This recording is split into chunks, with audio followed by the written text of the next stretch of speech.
Why you'll regret buying a single family home in 2020. And yes, I do have on pants underneath this desk. All right, so you know this, and I know that you know this, is that you are buying at the top. And in some markets out there, there's starting to be a bit of a cool off, but where sellers' expectations are, and then where buyers can actually pay, there's still a little bit of a gap that is there, but we're starting to see that shrink and shrink. But let's say, as an example, is that you buy the property and 2 years later, especially due to the uncertainties in the environment now prices are really starting to come down, but you buy it and then for whatever reason you need to get out of the property, job change, whatever the reason may be. Now the value of your property has gone down and it's lower than actually what you now owe, and now you're stuck. You gonna do me, huh? You gonna rob me at the front door? So that is the risk that you do have when you are buying at the top, because there's only one way it could go, which is down. All right, I'm sure the feds are watching on this one. I don't know who you are. I will find you. And I will kill you. But is the raising of the rates. And it's likely from the beginning is you're not able to get this rate locked in. So let's say your closing is 60, 90, or 120 days out, is you've got to wait until that's actually locked in and the rates are going up. So that will really affect your cash flow and as well as the mortgage that you have to pay. And this is why it's good to be conservative right from the beginning of taking those hikes into consideration, which many people overlook that, and that is a common mistake. And we've got to go into the risk for all my investors out there, is that you're either 100% occupied or you're 100% vacant. And if you have a mortgage on this property, the lender does not care either way. They hate me, the next day they love me, and both days I get paid. They want to get paid.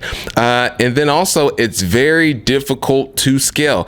Ask me how I know. I've had 150 of these, and you're dealing with a lot of transactions and looking at a lot of deals in order to find those ones that work. And then also if you have multiple as well that aren't right next to each other, it can be a nightmare from a management standpoint, where you're sending a maintenance person here, a maintenance person there.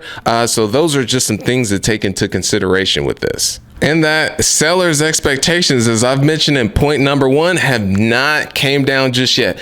Be patient, you guys. Be patient. The blood will start to come. And I don't want to say it like that. It sounds so bad, but is when those are fearful, that's when you're to be greedy. And when people are greedy, that's the time to actually be fearful. Because as I've alluded to, there's starting to be a cool off in certain markets to where when a property would be listed, it would be multiple calls to offer, and then also the agent would talk to their buyers and say, hey, you've got to list XYZ over or a certain percentage over the actual asking. But now properties are starting to sit a little bit longer. And then as an example, here in Houston, people's properties have gone up in value, which with that is their property taxes have gone up. And so many aren't unfortunately able to afford that, and then that's when those deals will start to come up. So there's starting to be a storm that's going to happen where I believe that it's going to shift to more of a buyer's market from a seller's market. So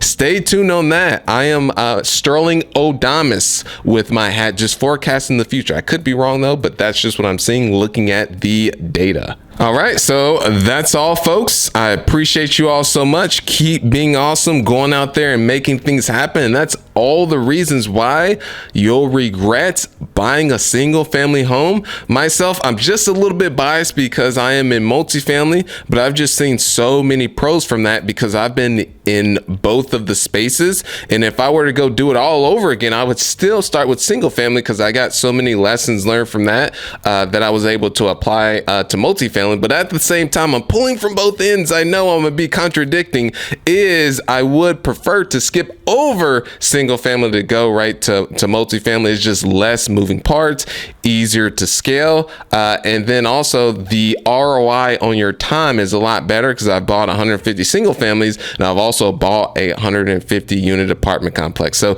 keep being awesome, y'all out there. Of course, don't forget to hit that like button as well as the subscribe. It would really mean the world to me. Keep being awesome. Thank you.